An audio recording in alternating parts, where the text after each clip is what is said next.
ನಗು ನಗುತ್ತಾ ನಲಿ ನಲಿ ಏನೇ ಆಗಲಿ ಎಲ್ಲ ದೇವನ ಕಲೆಯಂದೇ ನೀ ತಿಳಿ ಅದರಿಂದ ನೀ ಕಲಿ.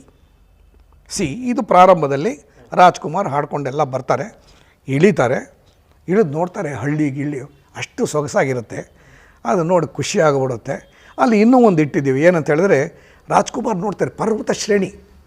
ಆ ಪರ್ವತ ಶ್ರೇಣಿಲಿ ನೋಡಿ ಮನಸ್ಸು ತುಂಬ ಉಬ್ಬೋಗುತ್ತೆ ಅವ್ರಿಗೆ. ಕೊನೆಗೆ ಏನು ಮಾಡ್ತಾರೆ ಅಂತ ಹೇಳಿದ್ರೆ ಅವ್ರನ್ನ ಕೋಲ್ ಇಟ್ಕೊಂಡಿರ್ತಾರೆ.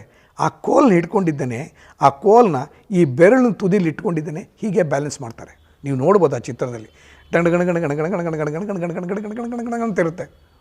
ಸೊ ಅದು ಎಕ್ಸ್ಟ್ರಾರ್ಡನರಿ ಆಗಿದೆ. ಇದು ಅಲ್ಲಿ ನಿಂತ್ಕೋತಾರೆ, ನಿಂತ್ಕೊಂಡಿದ್ದಾನೆ ಓಹೋ ಹೋ ಅಂತ ಯಾಕೋ ಹೊಂಗೆ ಹೋಗುತ್ತೆ. ಇವೆಲ್ಲ ಎಷ್ಟು ಚೆನ್ನಾಗಿ ಮೂಡ್ ಬಂತು ಸಿನಿಮಾ ಅಂದರೆ ಆಮೇಲೆ ಶುರು ಆಗುತ್ತೆ. ಇದು ಮೊದಲು ಪಲ್ಲವಿ ಶುರು ಆಯಿತು, ಇದು ಹೇಳ್ತಾರೆ. ಅಂದರೆ ಜೀವನ ಹೇಗಿದೆ ಅಂತ ಹೇಳಿದ್ರು ಅವತ್ತೊಂದು ದಿವಸಕ್ಕೆ ಹುಣಸೂರು ಅವರು ಬರೆದಿರೋದು ಅಥವಾ ಡೈರೆಕ್ಟ್ ಬರ್ಸಿರೋದು ಯಾರೇ ಆಗಲಿ, credit goes to Hunsur only. ಏನಂತ ಹೇಳಿದ್ರೆ ಅವ್ರು ಬರೆದಿದ್ದಾರೆ. ಮೊದಲು ನೀವು ನೋಡ್ತೀರ, ಏನು ನೋಡ್ತೀರ ನೀವು, ಜೀವ ಬರೋಕ್ಕಿಂತ ಮುಂಚೆ ನೋಡೋದು ಏನು ಅಂತ ಹೇಳಿದ್ರೆ ಚೆಲುವು, ಪ್ರಕೃತಿನ ನೋಡ್ಕೊಂಡು ಬರ್ತೀರ. ಈವನ್ ನೀವು ಬೈಬಲ್ ತೊಗೊಂಡ್ರು ಕೂಡ, ಬೈಬಲನ್ನು ಪಿಕ್ಚರ್ ನೋಡಿದ್ರು ಕೂಡ ಮೊದಲು ಪ್ರಕೃತಿನೇ ಆ ಬೈಬಲಲ್ಲಿ ಆಡಮ್ ಆ್ಯಂಡ್ ಈವ್ಗೆ ಒಂದು ಉತ್ತೇಜನ ಕೊಡೋದು ಒಂದು ಹಣ್ಣು. ಆ ಹಣ್ಣು ತಿಂದ ತಕ್ಷಣ ಕಾಮೋದ್ರೇಕ ಆಗ್ಬಿಟ್ಟು ಅವರಿಬ್ಬರು ಅಲ್ಲಿಂದ ಶುರು ಆಗುತ್ತೆ, ಮಾನವ ಸಂತತಿ ಶುರು ಆಗುತ್ತೆ. ಬಹುಶಃ ಅಣ್ಣ ತಂಗಿನೂ ಶುರು ಆಗ್ಬೋದು, ಅಲ್ಲಿಂದನೇ ಇರ್ಬೋದು. ಅಣ್ಣ ತಂಗಿದು ಸಾರಿ ದಯವಿಟ್ಟು ಬೇಕಾದ್ರೆ ತೆಗೆಯಲ್ವ ಇಟ್ಟರು ಸರಿಯೇ. ಇದು ಅಣ್ಣ ತಂಗಿನೇ ಕೂಡ ದಾಂಪತ್ಯ ಜೀವನ ನಡೆಸಿ ಮಕ್ಕಳು ಹುಟ್ಟಿರ್ಬೋದು ಬೇರೆ, ಹೌದೇ ತಾನೇ? ಸಂತತಿ ಹೆಂಗೆ ಬೆಳೆಯುತ್ತೆ ತಮ್ಮ.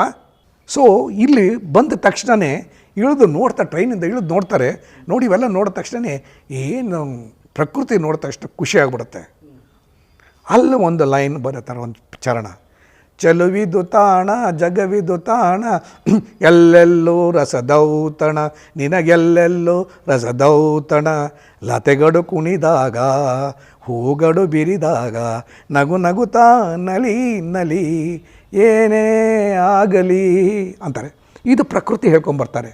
ಪ್ರಕೃತಿ ಹೇಳ್ಕೊಂಡು ಬಂದ ತಕ್ಷಣ ಜೀವಕ್ಕೆ ಬರ್ತಾರೆ. ಜೀವ ಏನು ಅಂತ ಹೇಳಿದ್ರೆ ಒಬ್ಬಳು ಕಲ್ಲು ಕುಟುಕ್ತಾ ಇರ್ತಾಳೆ, ಬೆವರು ಅಂದರೆ ಬೆವರು. ಆ ಕುಟುಕ್ತಾ ಇರೋ ಟೈಮಲ್ಲಿ